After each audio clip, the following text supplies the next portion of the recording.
So hello students, today we will be studying about the chapter 3. Chapter 3 cover करेंगे the home coming, जो रविन्द्रनाथ टैगोर के द्वारा लिखा गया है. सो इसमें डिस्कस किया गया है कि have you ever lived away from your family, did you find it tough.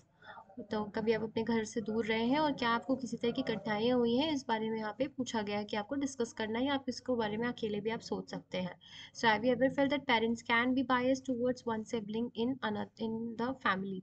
तो क्या ऐसा आपको कभी लगा है कि आपको को भाई बहनों के बीच में थोड़ा अलग रखा गया है, या आपकी कुछ इस तरह की दिक्कतें हैं आपको नहीं समझा गया है, या कभी आपको बायसनेस फील हुई है कि जैसे मेरी जो मम्मी है तो मेरे भाई को ज़्यादा प्यार कर रही हैं, या मुझे इतना ज़्यादा केयर नहीं कर रही हैं. तो वो जो पक्षपात, जो एक कहा जाता है, एक शब्द आता है यहाँ पे मेरे दिमाग में, एक सही शब्द बोला जाएगा, तो क्या आपके साथ किसी तरह का पक्षपात कभी हुआ है, वो उस बारे में आपको सोचना है. तो ये थोड़ा सा कहानी में ऐसा है भी, जो कैरेक्टर है पथिक और फतिक फतिक, और उनका भाई रहता है, उसका छोटा भाई रहता है माखन.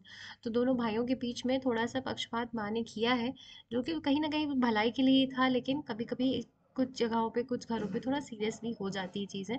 तो उस बारे में ही स्टोरी आगे बनाई गई है. So the author here is Rabindranath Tagore. So very, very great Bengali literature writer, poet, and he had done a very great, had written very beautiful work. And also but it is यहाँ पे गीतांजलि के बारे में दिया गया है. गीतांजलि का मेन फोकस था is about relationship of God and a human soul, ना गॉड और नेचर के बीच में, नेचर और ह्यूमन के बीच में, और it is related to soul. पूरा चीज़ें जो है रविन्द्रनाथ टैगोर की इस तरीके से ही बनाई गई हैं कि how he you are connected with nature also. So homecoming में जो स्टोरी है, आप व्हेन यू विल सी आगे, इन्होंने फिर नॉन यूरोपियन नोबेल प्राइज़ भी, पहले नॉन यूरोपियन थे जो कि नोबेल प्राइज़. पहले क्या होता था, यूरोपियंस बहुत ज़्यादा यूनिवर्सलिज्म में बिलीव करते थे, मतलब वही सब है, मतलब वही हर जगह समाये हुए हैं ऐसे करके. पहले एक सोच बनी हुई थी 1930s 40s के पास में. तो बहुत से लोग ऐसे नोबेल प्राइज विनर बनना बहुत कठिन वाली, सोचने वाली बात थी. तो उसमें से हमारे रविन्द्रनाथ टैगोर जी को नोबेल प्राइज मिला था. So he was a very highly influential in introducing best of Indian culture to the West and vice versa. So here he is like showing you the traditional India का culture कैसा है. और जैसे हमने देखा था बा में कि इंडियन गुजराती लिटरेचर थी वो, यू नो रसिका. तो जिस तरीके से उन्होंने ये चीज़ें गुजराती लिटरेचर को आगे बढ़ाई थी, तो उसी तरीके से यहाँ पे बंगाली लिटरेचर को रविन्द्रनाथ टैगोर जी ने आगे बढ़ाया है ना.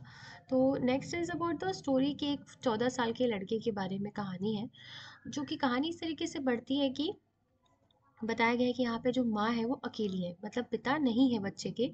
तो जो पथिक नाम का लड़का है, उसकी उसकी माँ नहीं है. Who is the protagonist of the story. और उनका एक छोटा बेटा, उसका एक छोटा भाई है जिसका नाम है माखन. तो एक छोटा सिनेरियो क्रिएट होता है कि उसके दिमाग में हर बार बार कई तरह की बदमाशियाँ उसके दिमाग में आती हैं. और एक सिनेरियो यहाँ पे दिखाया गया है कि there was a heavy log lying in the mud flat of the river waiting to be shaped to mast for the boat. तो बोट बनाने के लिए एक वहाँ पे एक लट्ठा रखा रहता है नदी के किनारे. और वहाँ पे जो उसको लेने आता है, जो बनाने वाला रहता है, वो आने वाला रहता है, ओनर उसका. तो ये लोग, बच्चे लोग क्या बदमाशी करते हैं, पथिक और उसके दोस्त, कि वो प्लान करते हैं कि इसे हम जो है गिरा देंगे नीचे, और फिर जब भी जो बनाने आएगा, जो इसका ओनर आएगा, वो परेशान हो जाएगा. मतलब एक तरह से ना, उसकी ऐसी बदमाशियां रहती थी कि वो परेशान करता सबको. तब वहां पे अचानक आ गया माखन. तो माखन जो है छोटा भाई है, तो छोटा भाई होने के हिसाब से कहीं ना कहीं उसके मन में डर था कि अरे ये आ गया है और लॉक पे बैठ गया और वो हट नहीं रहा है. उसको हटने को कह रहे हैं, लेकिन वो एकदम मस्ती मजाक में, जैसे होता है ना कि छोटे भाई और परेशान करते हैं, और अंदर एक डर रहता है कि इसे मार पीट पीट दिया तो घर पे जाके ये बता देगा. और फिर इसमें होता भी ऐसे ही है आगे कि वो उसको बहुत प्रोवोक करता है. कि he kept on say, he is a fertile brain, however rapidly sees upon a new maneuver which would discomfort, like बहुत तरीके से उसको वो एकदम अनईजी फील कराता है कि जिस तरीके से परेशान करूंगा और फिर ये घर जाके गुस्सा हो जाएगा और घर पे शिकायत कर देगा। लेकिन माखन को बोलने के बाद भी, पथिक के बोलने के बाद भी माखन नहीं हटता है, और फिर बाद में वो चला जाता है। और जैसे ही वो दौड़ते दौड़ते घर जाता है, थोड़ा सा उसके डांटने पर ही, तो माखन देखती माँ, जैसे उसकी माँ को पता चलता है, और वो अपनी माँ को कहता है कि तुमने फिर अपनी माँ को माखन कहता है कि उसने मुझे मारा है ऐसा ऐसा। तो बार बार पथिक कहता है कि नहीं, मैंने नहीं मारा है। ही रश्ड एट पथिक and scratched his face and beat him and kicked him. Then he went crying home. The first act of the drama. तो यहाँ जबकि वहां पे सिनेरियो क्या हुआ रहता है एक्चुअली, पथिक was telling him again and again, बस वो डराता है और थोड़ा चिल्लाता है कि तुम यहाँ से ये लकड़े के उसके गट्ठे के ऊपर से हट जाओ, वो लॉग के ऊपर से हट जाओ। बट वो मारता नहीं है, और वो घर जा करके यही बताता है, लेकिन उसकी माँ इस बात को नहीं समझती है। तो रास्ते में क्या होता है कि पति का फिर ऐसे रोता रहता है, और फिर उसके बाद जब उसकी माँ ये चीज़ को नहीं समझती हैं, तो वो जिस जो और ज़्यादा माखन फोर्स करता है कि नहीं नहीं, इसने मुझे मारा है, इसने मुझे मारा है। और वो अपने माँ के सामने ही माखन को मार देता है, उसके चेहरे पे नोच देता है ना। तो this is what happens here, भाई बहनों में जैसी छोटी मोटी, हमारे हम भी भाई बहन बचपन में लड़ते थे, तो उस तरीके से ही चीज़ों को यहाँ पे बताया गया है। तो पथिक wiped his face and sat down the edge of the sunken barge on the river bank and began to chew a piece of grass। तो वहाँ पे वो ऐसे गुस्सा उदास होकर के, गाँव है कहाँ जाएगा, तो भाग करके नदी किनारे जाता है, जहाँ पे एक आदमी आता है नाव में, और वहाँ पे बैठ करके वो घास खाने लगता है। और फिर उसके बाद एक आदमी आता है, उससे पूछता है कि मिडिल एज आदमी रहता है, इसके ग्रे बाल रहते हैं, डार्क कलर की मूंछ रहती है। तो वो पूछता है उससे कि रास्ते के बारे में, कि चक्रवर्ती इसका घर कहाँ पर है ना। तो वो थोड़ा इग्नोरेंट टाइप का रिएक्ट करता है, और उसको उधर एक इशारा दिखाता है कि यहाँ पे घर है ना। तो स्ट्रेंजर मतलब उसको समझ नहीं आता है कि कहाँ पर है। तो फिर उसको वो ऐसे रूडली थोड़ा सा, क्योंकि वो उस समय गुस्सा रहता है बेचारा, तो बच्चा है ना। तो 14 साल का तो बच्चा रहता है, तो उस समय उसके अंदर एक अलग सा रेज रहता है, तो उस बात से वो थोड़ा उदास रहता है, और वो इग्नोर करके बोलता है जाके आप खुद ही ढूंढ लीजिए, है ना। तो वो फिर चला जाता है। But now servant came down from the house and told Phatik his mother wanted him. So Phatik refuse to move, but the servant was the master on this occasion. He took Pathik roughly and carried him. तो उसकी माँ भेजती है एक अपने घर में नौकर को कि जाके पथिक को ले आओ।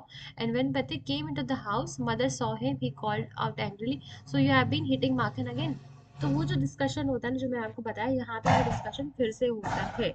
सो है ना। और फिर उसके बाद this mother took Makhan's side inside in a moment and pulled Pathik away, beating him with her hands. When Pathik pushed her aside, she shouted at, "What, you little villain, would you hit your own mother?" तो यहाँ पे इस वो और गुस्सा हो जाता है, अपनी माँ को ही मारने लगता है। और फिर उसके बाद उसकी माँ भी उससे कहीं ना कहीं नफरत सा जो रहता है यहाँ पे थोड़ा सा दिखने लगता है। But when his mother stepped back and looked at the stranger, her anger was changed to surprise। और वहाँ पे सडनली उसके जो है, जैसे ही वो अजनबी इंसान को देखती है, और वो जैसे ही उसे देखती है, और उसके बाद वो पथिक का जो लुक रहता है थोड़ा सा शर्मनाक रहता है। उसे याद आ जाता है कि ये तो वही आदमी है जो नाव में उससे रास्ता पूछ रहा था, उसने उसे गलत रास्ता बताया था, या ढंग से रास्ता नहीं बताया था। लेकिन उसकी माँ उस आदमी को देख करके शॉक हो जाती, सरप्राइज हो जाती। She was happy at that time. And why she got became happy, because that was, वो उसके उसके मामा रहते हैं। मतलब जो पथिक की माँ के भाई रहते हैं। So here is like, why दादा, where have you have come from, and like वो एक नॉर्मल कॉन्वर्सेशन वहाँ पे रहती है। सो आफ्टर जब पथिक के पिता ख़त्म हो जाते हैं, तो वो अपनी माँ उसकी अपनी बहन को बाहर देखने आते हैं कैलकटा से। तो वो बताते हैं कि किस तरीके से वो वहाँ पर उनकी लाइक इंक्वायरी करने के लिए, कि हाँ उसकी बहन का हाल चाल पूछने के लिए बेसिकली आते हैं। So the next few days were full of rejoicing. The brother asked of after the education of two boys, और उनके पढ़ाई लिखाई के बारे में वो पूछते हैं कि बच्चे कैसे पढ़ रहे हैं। So he was told by his sister that Pathik was perpetual nuisance. तो वो बताती है कि पथिक इज़ अ वेरी नॉटी, मतलब बहुत बदमाश बच्चा है, उसके बस दिमाग में बदमाशियाँ रहती हैं, और वो कितना लेज़ी है और डिसोबीडिएंट है, कोई भी कहना नहीं मानता है, बस गुस्से में लड़ाई झगड़ा गाँव भर में करता रहता है। तो इस टाइप की चीज़ें जो है कंप्लेन करती है सॉर्ट ऑफ कि जो पथिक है माखन को भी मारता है और ये सारी चीज़ें डिस्कस करती है अपने भाई से। और फिर ऐसा डिसाइड होता है पूरा सिनेरियो कि ये प्लान होता है कि वो उसके साथ पथिक को अपने साथ कैलकटा ले जाने की बात कहता है कि हाँ मैं उसे वहाँ पढ़ाऊंगा, मैं इसे ले जाता हूँ। So Bating, as soon as was settled and kept asking his uncle every minute where they had to start, he was on pins and needles all day long with excitement and lay awake most of the night. So वो कहीं ना कहीं बहुत खुश रहता है कि हाँ ही इज गोइंग, बाहर वो कैलकटा जा रहा है।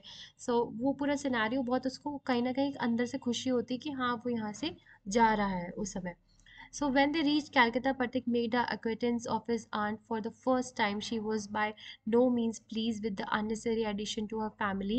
She found her own three boys quite enough to manage without taking anyone else, and should bring village lad of 14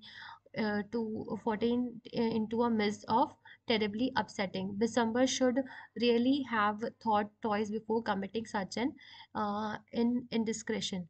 So यहाँ पे सिचुएशन क्या होती है कि जो उसके मामा रहते हैं जिनका नाम रहता है बिशंबर नाम रहता है, तो जैसे ही वो पहुंचते हैं वहाँ पे और जब उनको देखते हैं, जैसे ही वो उनकी जो मामी रहती हैं वो जैसे ही उनको देखती हैं तो वो गुस्सा हो जाती है कि ऑलरेडी उसके पास 3 बच्चे हैं संभालने के लिए, वो तो उसे संभाले ही नहीं जाते हैं और जो 14 साल के एक बच्चे को ये ऑलरेडी फिर ले आता है।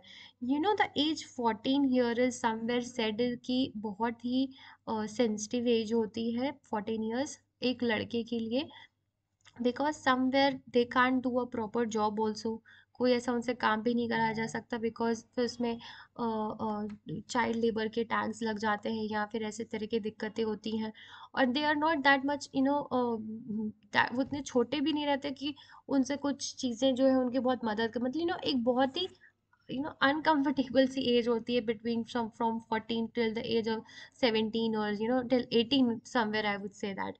क्योंकि अगर आप बच्चों के साथ खेल नहीं सकते क्योंकि you are uncertain as that you are, if आपसे छोटे बच्चे हैं तो they are very you feel very कि हाँ ये बहुत छोटे हैं।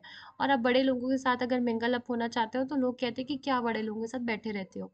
14 ईयर्स ऐसी एज होती है ना वेयर बॉय इज लाइक, उनको सिर्फ उनके लिए जो सुरक्षित जगह होती है, to be honest I personally feel कि घर से बेहतर कोई जगह नहीं होती है। Once when you grow up तो आप कुछ काम धाम कर सकते हो बट एट दैट एज आप कुछ भी काम नहीं कर सकते। तो यहाँ पे वो सिनेरियो दिखाया गया है कि अब वो एज ऐसी कहीं ना कहीं एक रिप्रेजेंटेशन है जो स्टोरी का, is also about the age. So in this world of human affairs there is worse nuisance than the boy at the age of 14। He is neither ornamental nor useful, है ना। तो ना ही वो कहीं ना कहीं सुंदर भी नहीं होते। एक प्यूबर्टी एज के पहले जो एक टाइम पीरियड आता है with boys it happens that they are not even that much attractive also. So this is what even if you look at them you feel very frustrated, you don't feel you know happy by that on that particular age। आवाज भी बहुत अलग सी आवाज होती है, बहुत होश रहती है, बहुत रफ आवाज होती है, बहुत ब्रेक करती है, बहुत हिचकिचाहट वाली रहती है, कभी कभी अजीब सी निकलती है।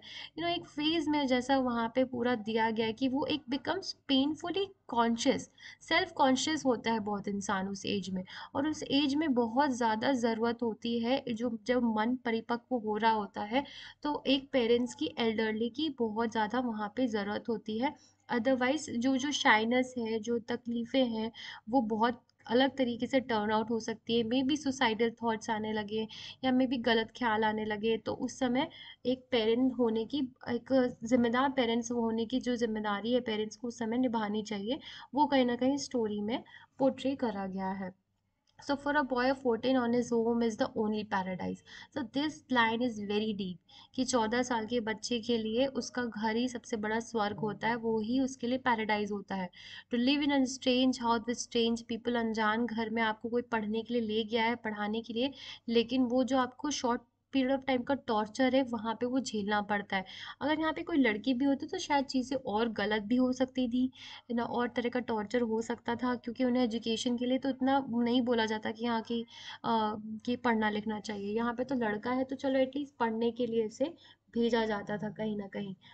तो कहीं ना कहीं ऐसा दिखाया गया कि बहुत ऑप्रेसिव थी, बहुत नेग्लेक्टिंग थी उसकी जो आंट थी, वो टूवर्ड्स पथिक उसे बहुत ज़्यादा डांटती थी, या कभी कुछ थोड़ा सा भी काम कह देती थी, थोड़ा सा भी उसे कुछ अच्छा से बात कर देती थी तो वो ओवर चीज़ें करने लगता था, और उसके बाद उसे और डांट पड़ती थी कि तुम ये क्या कर रहे हो, तुमको बस इतना जितना बोला गया था उतना करो।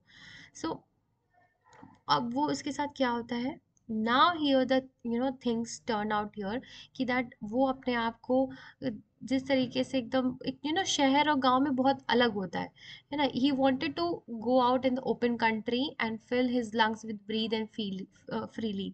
सो अब उसे अब गांव की याद आती है, जो गांव ने उसको ग्रांटेड ले रखा था शहर के कंपैरिजन, उसे लगता था शहर की लाइफ बहुत अच्छी होती है, बहुत मस्ती भरी होती है, गांव में तो ऐसी है ये है, इस तरह की चीजें वो सोचता था। अब उसे लग रहा है कि वो खुला मैदान, वो खुली जगह उसे याद आती है, वो नदी का किनारा नजर आता है जहाँ पे वो जाकर के अपना मन हल्का कर लेता था, या रो लेता था, या अपने आप को डाइवर्ट कर लेता था, अपनी कोई भी माँ से डांट खा जाता था या ऐसा कुछ चीज़ उसके साथ होती थी। अब वो वापस अपने गाँव को मिस करता है, कि यहाँ पे तो खुली सांस लेने की जगह भी नहीं है, और वो सारी चीज़ें, ही सराउंडेड बाय कैलकटाज हाउसेस एंड वो दीवारों से घरों से घिरा हुआ शहर रहता है, और वो अपने पुराने जो ग्लोरियस टाइम है, वो जहाँ पे वो अपने रिवर बैंक्स को एंजॉय करता था और चिल्लाता था, गाना गाता था, वो सारी चीज़ें वो इमेजिन करता है, किस तरीके से वो नदी में नहाता था, वो सब चीज़ों को यहाँ पे वो दिखाता है कि वो किस तरीके से मिस कर रहा है ना। So there was no more backward boy in the whole school boy than Phatik. और अब ऑब्वियसली बात है, वो गांव से शहर आया था, तो थोड़ा सा पढ़ाई में भी उसे दिक्कत होती थी, तो सबसे बैकवर्ड बॉय जो था वो पथिक ही था। सो ही gaped and remained silent when the teacher asked him question। अब जिससे क्वेश्चन पूछे जाते थे वो कुछ जवाब नहीं दे पाता था। सो एक तरीके से जो बहुत तक कोई भी चीज़ें उसके साथ छोटी मोटी बदमाशियां होती थी या बच्चे भी उसे चिढ़ाते थे, तो वो कुछ रिस्पॉन्स नहीं कर पाता था। वाई? बिकॉज उसके अंदर इतना करेज ही नहीं था। वो करेज, किसी के अंदर कोई हिम्मत आती है तो it is not because of कि स्कूल से हिम्मत आती है। आई वी अंडरस्टैंड कि हाँ स्कूल है या कॉलेजेस है, it makes people a better person, but things starts from the home itself. आप सुबह उठते के साथ आपके साथ कैसा ट्रीटमेंट होता है, समवेयर वो बच्चों पे बहुत ज़्यादा असर करता है। रविन्द्रनाथ टैगोर जी ने यहाँ पे वो चीज़ें बताई गई हैं, to how to grow a child, how a child should be grown. तो वो सिनेरियो पूरा बताया गया कि day after day the teacher would cane him unmercifully, बिल्कुल मर्सी, बिल्कुल दया नहीं दिखाती थी, उसे बहुत डांटती थी। तो एकदम जो मिजरेबल लाइफ वहाँ पे दिखाई गई है, कि वो इतना शर्म भरी जिंदगी जी रहा था अपने कजिन्स के बीच में, वहाँ पे बेइज्जती उसके साथ हो रही थी, जो इंसल्ट हो रही थी, वो सारी चीज़ें में वो अपनी माँ को बहुत ज़्यादा मिस करने लगा था। So, अब क्या होता है कि एक रात को जब वो स्कूल से वापस आ रहा रहता है, तो उसे अचानक से बहुत सर दर्द उठता है और वो कँपकँपाने लगता है। So he felt that he was going to have an attack of malaria fever. अब उसे लगता है कि शायद उसे मलेरिया फीवर का अटैक आने वाला है ना? और his one great fear was would be a nuisance of to his aunt. अब उसे लगता था कि अब तो मैं कुछ भी नहीं करता था, काम करता था, उसके बाद भी मुझे इतनी डाँट पड़ती थी उसके घर पे उसकी मामी से, तो अब तो वो ऐसी हालत में घर जाएगा और उसे उसके ऊपर खर्चा होगा। जब किताब के लिए एक बार उसकी किताब खो जाती है, तो उसके लिए फिर वो कहती हैं कि मैं इतना खर्चा कहाँ से उठाऊँगी? तो वो जब वो छोटी-छोटी नॉर्मल चीज़ों के लिए उसे इतनी ज़्यादा बातें सुननी पड़ती थी, तो वो बहुत घबराया हुआ था कि अब मैं तो बीमार हो गया हूँ, तब मेरे साथ क्या होगा? तो वो घर नहीं जाता है और वो पूरी रात बारिश में भीगता रहता है। So at the end of the day police को बतानी पड़ती हैं चीज़ें, बिशंबर जो है उसके मामा जी को, और वो पुलिस की मदद से किसी तरह उसको लाके घर पे छोड़ते हैं पुलिस वाले, और वो पूरा ऊपर से नीचे भीगा हुआ रहता है। He was wet through from head to foot, muddy, पूरा कीचड़ लगा होता है उसके चेहरे पे, आंखों पे, सब जगह, और उसकी आंखें एकदम लाल रहती हैं, उसका शरीर एकदम तिप रहा होता है, और वो कहीं ना इतना ज़्यादा कँपकँपा रहा था कि वो प्रॉपर खड़ा भी नहीं हो पा रहा था। तो when his wife saw him, she exclaimed, "What a heap of trouble this boy has given us! Hadn't you had better send him at home?" तो गुस्से से डांटती है कि मैंने इसलिए कहा था कि तुम इस लकड़ी के लट्ठे को एक तरह से कंपैरिजन किया गया है, कि किस तरीके से तुम एक मुसीबत घर ले आए हो, है ना? ये तो कुछ करता तो है नहीं, उल्टा जो है परेशान करके रखा है, बीमार हो गया, इसकी वजह से और खर्चे और बढ़ ही रहे हैं। So it is what like it also shown somewhere कि विदाउट फादर एक बच्चे की लाइफ कैसी होती है ना, बिना माँ के एक अकेला बच्चा। In uncle was very nice somewhere, ऐसा नहीं है, जो बिशंबर उसके मामा है वो बहुत सपोर्टिव होते हैं, बट अपने काम के चक्कर में, काम की वजह से उस पर उतना ध्यान नहीं दे पाते हैं। तो पथिक ने जैसे अपने मामे के मुंह से ये सारे शब्द सुने तो वो रोता हुआ चिल्लाता है कि uncle I was just going home but they drag me back again, है ना, कि मैं तो वापस अपने घर ही भागना चाहता था, मैं आपके पास नहीं आना चाहता था, लेकिन पुलिस वाले मुझे सब यहाँ लेकर आ गए।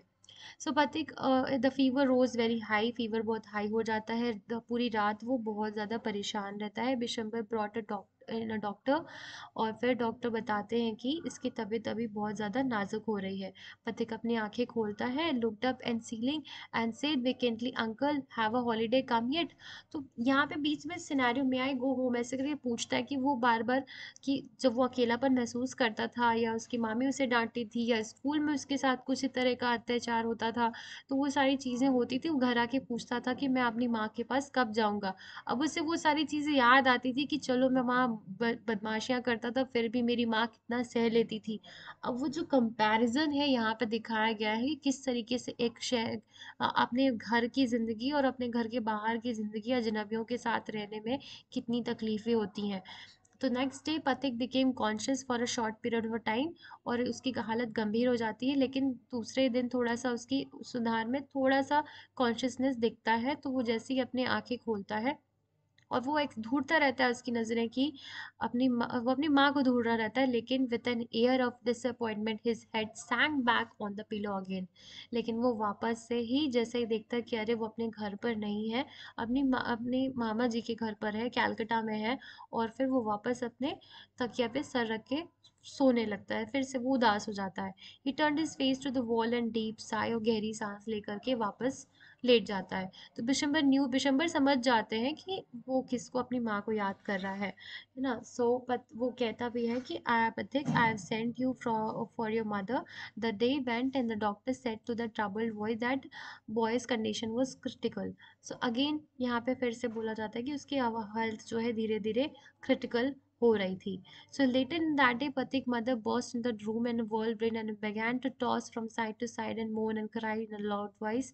Bishamber tried to calm her agitation, but she flung herself on the bed and cried, "Pathik, my darling, my darling." Pathik stopped his restless movements for a moment, and his hands ceased beating up down. He said, "Ugh," and mother cried again. "Pathik, darling, my darling." Pathik very slowly turned his head and without seeing anybody said, "Mother, holidays have come." तो बहुत ambiguous situation यहाँ पे दिखाई गई है कि and में क्या होता है कि वो कहीं ना कहीं अ काइंड ऑफ, बीच में एक लाइन भी आती है जहाँ पे वो रोते हुए कहता है, 3 fathoms by the mark, 4 fathoms by the mark, he had heard the sailor on the river steamer calling out the mark on the plumb line. So what is the plumb line here? He was himself plumbing an unfathomable sea. तो यहाँ पे वो सी को दर्शा रहा है कि गहराई में वो कहीं जा रहा है। ओके, तो किस गहराई में, मतलब कहीं ना कहीं एक तरह से देखा जाए इट्स वेरी सैडनिंग सिचुएशन, बहुत उदास भरी सिचुएशन है, जहाँ पे वो शायद मर रहा हो, धीरे धीरे मरने की ओर जा रहा था, क्योंकि उसकी तबीयत इतनी खराब थी। लेकिन एंड में राइटर ने कहीं भी ऐसा मेंशन नहीं किया कि वो मर जाता है या जिंदा बचता है, लेकिन ये जरूर दिखाया गया है कि वो इतनी तकलीफ में रहता है। और वो जो अनफैथमेबल सी का मतलब है यहाँ पे कि वो खुद ही वो चीज़ों को देख रहा था कि हाँ वो धीरे धीरे गहराई में जा रहा था, जहाँ से उसको वो गांव की वो चीज़ें याद आती हैं कि हाँ, कि किस तरीके से वो बात करते थे कि हाँ हाँ अब इतनी बारिश हुई है, यहाँ पे मार करो, इतना पानी ऊपर आ गया है ना। तो सेलर्स की जो कुछ कुछ बातें रहती थी यहाँ पे वो याद करता है। Somewhere he is putting himself into a deeper into the sea, he is going deeper into the sea, like he is somewhere feeling like कि वो अब मर रहा है, बट ये अनएम्बिगुअस है, यहाँ पे ये चीज़ मेंशन नहीं करी गई है। So this is the story we can understand here about कि किस तरीके से रविन्द्रनाथ टैगोर जी ने होम कमिंग जैसी ना, कि when he will be coming back ना, तो ट्रैजिक कितनी प्रॉब्लम्स झेलने के बाद, ट्रैजिक सिचुएशंस होने के बाद भी वो चीज़ों को इंडियन कल्चर को दिखाया है कि एक बच्चा जो है कितना ज़्यादा अपनी माँ से क्लोज रहता है, और छोटी छोटी चीज़ें हम ग्रांटेड ले लेते हैं लाइफ में, लेकिन बाद में हमें उसका रियलाइजेशन होता है। सो जो एक आर्ग्यूमेंट है, एक लैक ऑफ अंडरस्टैंडिंग है, एम्पैथी टुवर्ड्स चिल्ड्रन ऑल्सो, है ना। तो ये कहीं ना कहीं पेरेंट्स की भी लैक ऑफ अंडरस्टैंडिंग को दिखाया है कि किस तरीके से उस जिस इतना वो गुस्सा करता था या इतना लड़ाई झगड़ा करता था, तो उसकी मम्मी जो है कभी उस चीज़ों को समझ नहीं पाई अपने बच्चे को, कि हाँ उसको कुछ प्रॉब्लम बदमाशियां कर रहा है, लेकिन एक बार जाके देखना चाहिए था, या उसके साथ जाना चाहिए था, है ना। माखन को लेकर के उसकी माँ वहाँ जा सकती थी, उसकी मामी से मिल सकती थी, तो एक यहाँ पे थोड़ा सा दिखाया गया है कि वो छोड़ दी थी एक तरीके से, परेशान होकर के। तो वो भी चीज़ों को दिखाया गया है कि how a mother can also, how a mother rose plays a huge role in a children's life. तो उस तरीके की चीज़ों को दिखाया गया कि एम्पैथी नहीं रखी। सिंपैथी होना एक अलग चीज़ है, एम्पैथी होना एक अलग चीज़ है। Sympathy is something when you feel bad for someone, but empathy तब होती है जब आप किसी सामने वाले के दुख को महसूस करके अपना दुख समझ करके चीज़ों को समझते हैं। So this is also you have to understand here about how the story is telling you about the abandonment of the by family, कि किस तरीके से अबेंडन कर देते हैं हमें। तो वहाँ पे कैसे वो छोटे शहर में, बड़े शहर में जाकर के, एक छोटे से गांव से बड़े शहर में जाकर किस तरीके से दिक्कतें झेलता है। उससे कोई पूछता नहीं है घर आके कि तुम कैसे हो, क्या है, ये सारी चीज़ें। कुछ समय तक अगर उसकी माँ उसके साथ रहती तो वो इस तरह की परेशानियां नहीं झेलता शायद। कल्चरल आइसोलेशन दिखाया गया है कि कैसे कल्चरल डिफरेंसेस होते हैं गांव से शहर में, और उसको अडेप्ट करने में एक 14 साल के बच्चे को कितनी कठिनाइयाँ होती हैं। तो यहाँ पे इमोशनल आइसोलेशन के बारे में बताया गया कि इमोशनली इसको कितना अकेलापन महसूस हुआ। तो दीज थिंग्स हैज, और वो वाई इमोशनल आइसोलेशन, कि उसकी माँ उसके पास नहीं थी, तो afford these things has to be considered.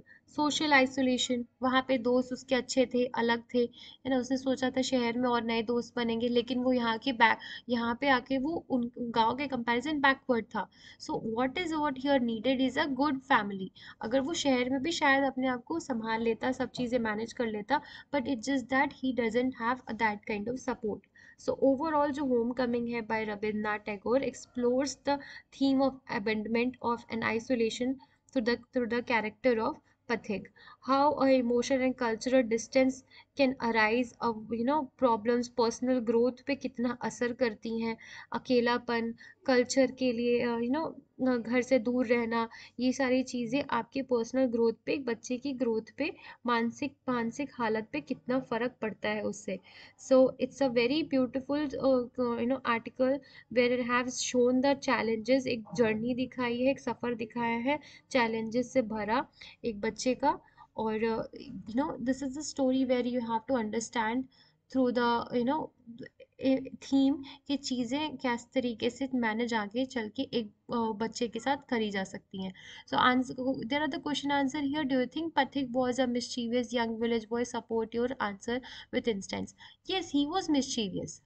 ऐसा नहीं थी कि पथिक वॉजन बदमाशी नहीं करता था, बट उसकी बदमाशियाँ कहीं ना कहीं इट वॉजन लाइक कि बहुत एक्सट्रीम थी। हर हर कोई बच्चा बदमाशी करता है, तो you have to support your answer that he वो लॉग वाली सिचुएशन को आपके डिस्कस कर सकते हो कि हाँ, वो लकड़ी वाला जो रिवर के पास जो लॉग रहता है, वहां पे वो किस तरीके से उसे गुस्सा आता है माखन के ऊपर, अपने भाई, छोटे भाई के ऊपर, लेकिन वो उसे नहीं मारता है ना। तो वो चीज आप यहाँ पे लिख सकते हैं। So next question is why was Pathik a little frightened when the boys stumbled and log along with Makhan. तो पथिक थोड़ा फ्राइटेंड क्यों हो गया जब लॉग के लिए माखन आ जाता है, क्योंकि वो डर था उसके अंदर अपनी माँ को लेकर के कि उसे घर जाएगा तो मार पड़ेगी, है ना। तो वो सारी चीजें था कि उसके ऊपर चीजें आ जाती थी, तो उस वजह से वो थोड़ा फ्राइटेंड था।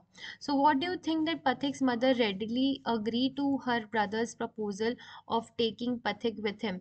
सो ही, उसकी माँ की नज़र में तो वो था कि एक बार उसने जब माखन वॉज केप्ट ऑन सेइंग कि इसने मुझे मारा था, ही हैड हिट मी, ऐसे करके। तो वो चीज़ें बताया गया था, तो उसकी वजह से और भी उसकी छोटी छोटी और भी कई बदमाशियां थी। उसके मन में डर लगा रहता था कि ये गांव में रहेगा तो करे कहीं किसी दिन कोई बड़ी गलती ना कर दे। इसलिए वो बिशंबर उसके अपने भाई का प्रपोजल एक्सेप्ट कर लेती है और पथिक को कैलकटा भेज देती है, जल्दी मान जाती है। समवेयर मदर का भी एक यहाँ पे रोल दिखाया है कि दैट बिना फादर के, बिना हस्बैंड के कितनी दिक्कत होती है उसे, न बिना हस्बैंड की चीज़ें मैनेज करना उसके लिए डिफ़िकल्ट हो जाता है। तो कहीं न कहीं वो अपने भलाई के लिए अपने बच्चे को अपने से दूर कर रही थी, लेकिन she was only got agreed because कहीं न कहीं फॉर हिज़ पथिक के अच्छे फ्यूचर के लिए ही। सो व्हाट गिफ्ट्स डिड पथिक give Makhan before he left for Kolkata? So he had gifted